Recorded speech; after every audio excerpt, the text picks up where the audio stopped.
नवीन वर्षातील सर्वात पहिला सण म्हणजे मकर संक्रांती हा सण हिंदू धर्मात अतिशय महत्त्वाचा मानला जातो।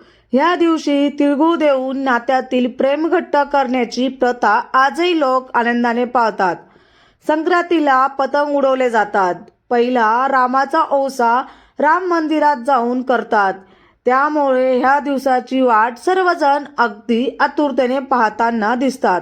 चला मग जाणून घेऊया मकर संक्रांती नेमकी कोणत्या तारखेला आहे, शुभ दिवस किंवा शुभ मुहूर्त कोणता, तर आजच्या व्हिडिओमध्ये आपण जाणून घेणार आहोत।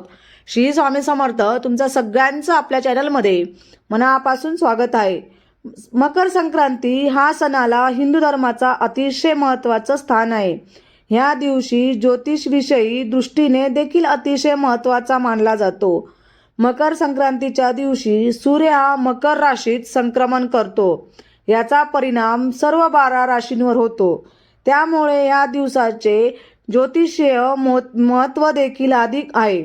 त्याचप्रमाणे हा सण संपूर्ण भारतात अगदी उत्साहाने साजरा केला जातो। वर्षातील पहिला सण असून तो वेगवेगळ्या प्रांतात वेगवेगळ्या नावाने पार पडतो। महाराष्ट्रात मकर संक्रांतीला तिळगुळ वाटण्याची पद्धत आहे।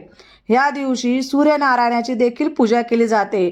त्यामुळे पाहूया मकर संक्रांतीची नेमकी तारीख काय आहे व या दिवशी पूजा कशी करावी, काय आहे संक्रांतीचे महत्त्व, तर आजच्या व्हिडिओमध्ये आपण बघून घेणार आहोत।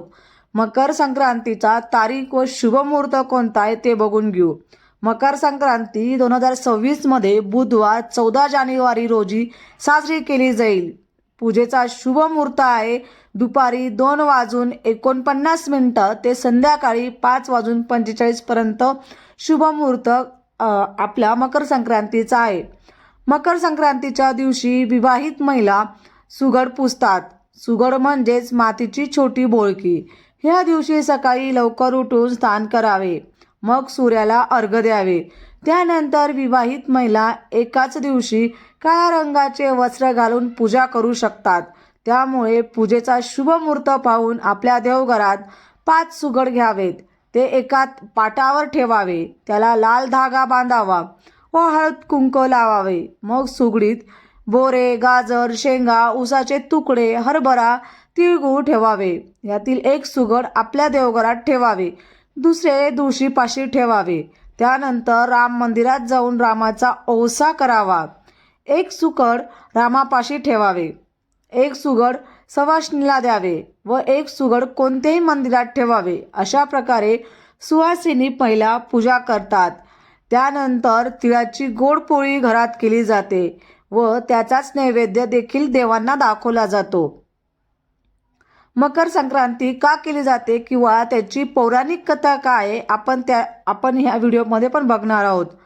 पौराणिक कथेनुसार शनिदेव हे आपल्या पुत्राला भेटण्यासाठी त्यांच्या घरी जातात व शनिदेव हे मकर राशींचे देव असल्याने तो दिवस संक्रांतीचा मानला जातो। तसेच या दिवशी सूर्यदेव मकर राशीत संक्रमण करतात असल्याने ज्योतिषीय घटनांसाठी हा दिवस महत्त्वाचा मानला जातो। सूर्य मकर राशीत प्रवेश करतात म्हणजेच ते आपल्या पुत्राला शनिदेवाला भेटतात अशी मान्यता आहे।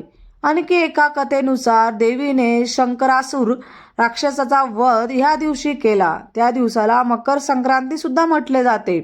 तसेच संक्रांतीच्या दुसऱ्या दिवसाला विंक्रांत म्हटले जाते। ह्या दिवशी कोणतीही शुभ कार्य केले जात नाही। या दिवशी देवीने किंकरासुराला मारले असल्याने हा दिवस किंक्रांती म्हणून ओळखला जाते असे म्हणतात। तर आजचा व्हिडिओ तुम्हाला कसा वाटला किंवा आजची माहिती तुम्हाला कशी वाटली आवर्जून सांगा। आणि तुम्ही जर माझ्या चॅनलला नवीन असणार किंवा माझ्या चॅनलवरती नवीन असणार तर 100% तुम्ही माझ्या चॅनलला नक्कीच सबस्क्राईब करा। आणि परत भेटूया अशाच नवीन व्हिडिओसोबत। आजची माहिती आवर्जून कमेंट्समध्ये सांगा। तुम्हाला आजचा व्हिडिओ कसा वाटला तेही सांगा। तर चला बाय, आजचा व्हिडिओ इथंच संपवते। आजची सेवा महाराजांच्या चरणी रुजू करते आणि आजच्या व्हिडिओला इथंच संपवते। व्हिडिओ आवडला असेल तर लाईक, शेअर आणि सबस्क्राईब करायला अजिबात विसरू नका। परत भेटूया अशाच सुंदर व्हिडिओसोबत। तोपर्यंत सगळ्यांना श्री स्वामी समर्थ। धन्यवाद।